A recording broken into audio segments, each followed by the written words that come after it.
During my sabbatical, I worked extensively on development for my online courses and course shells and the actual content going into Blackboard. So I wanted to take you through the different technologies that I use to develop my courses. And I've chosen these technologies because they're simple to use for the most part, and they create very effective interactivity for students. So I think that's very important for your courses. So let's start out with YouTube, and then we'll go into iMovie, Camtasia, and Captivate. And Blackboard, of course, is the course management system, and the course I'm using to demonstrate is IMD 232. That's Adobe Dreamweaver. It's a web development course teaching students how to use that software from the ground up.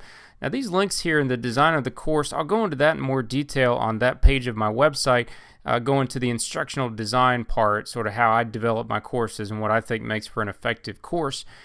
Based on my experience teaching, and then also on my master's in instructional design. But first off, let's start with YouTube.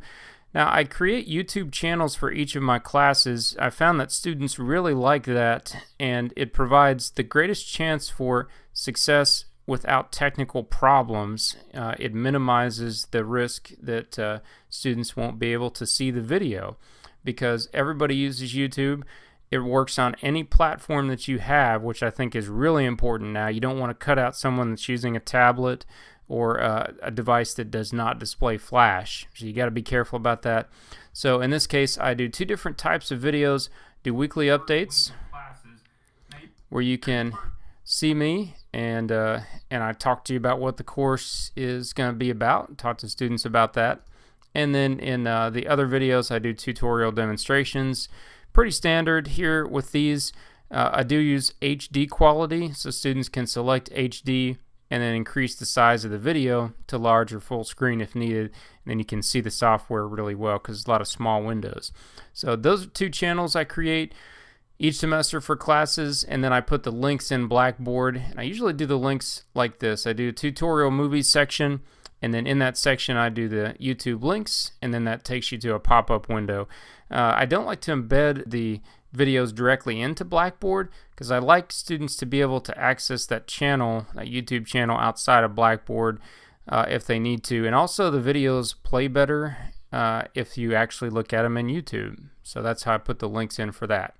So that's the YouTube, the Blackboard part of it. Now iMovie and Camtasia and Captivate, those are programs I use that create my course content. So for example, I use iMovie, which is a simple video editing program. I use a simple video camera to do that. Nothing fancy. Record it every week. Minimal editing. You can see I put in some titles here. Maybe do a little color correction if I need to. Maybe cut out some things if I made a mistake. But very minimal editing. And then I do a share YouTube.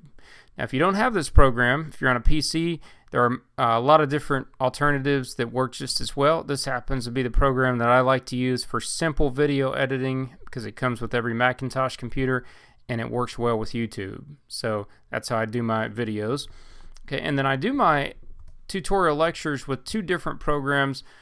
Camtasia is a program many people use. It's a very simple program in that it pretty much just records a movie. Now there are some other options for it, but in general it's a movie and it plays with a voiceover. You can do basic editing, you can do fancy things where you zoom in, zoom out, fade in, out. What I like about it is directly to YouTube again. Okay, so you want to find the easiest way for you to record your content and you don't have any issues with students accessing it. Very important. You want to focus on the actual lecture material, the content. You don't want to get bogged down in the technology and encountering technical difficulties. So this is one way that I think works well. Find programs that go directly into YouTube or directly to Blackboard or a website that you might create. So that's Camtasia. Now another program I use is called Captivate. It's a little fancier than Camtasia, and it allows you to do a lot more with interactivity. So I'll show you an example of this. I'll just do a file preview. Now, one thing you'll notice here is HTML5 output in web browser. That is very important to me, is that the technology that I use for my content, for my modules, is HTML5 and not Flash anymore, because Flash is dead. If you're uploading your Camtasia videos or anything else using the Flash player, you're going to cut out some of your student audience. So I like this feature here, HTML5 output. And then what I have here is slides. So I have a slide with some information they can read. This is a sample. And then here is a demonstration of the software. Now, another thing I like about this program is that it doesn't do one long movie. It does screenshots, and then it adds the mouse animation and captions for you. So it streamlines your file size, a lot smaller file size. So we watched a little tutorial there, and now you can put in a quiz for students. Good way to test knowledge. So you can answer questions here. Just choose some random ones, and it would give students feedback, and then they could review the quiz, or if they continued, the results could be sent to you if you want. So that program is, I think, really interesting and does a lot for online learning. That's its primary focus. And of course, it does do a lot with capturing, screen capturing, recording. You could have, for example, some information slides, photos, and then you could have animation or video, and then you could bring in a quiz at the end. And you can do pretty much as long as you want.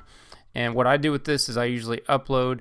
Now, you can publish movies if it's just a standard movie without interaction to YouTube, or you can publish it as a website. So you can export, publish it as a website. So lots of different options here, and I think this is a very interesting program to take a look at. So that gives you a quick overview of the software technologies and the websites that I use to generate my online courses. And I will take you through each of these individually in more detail on the other pages of this website.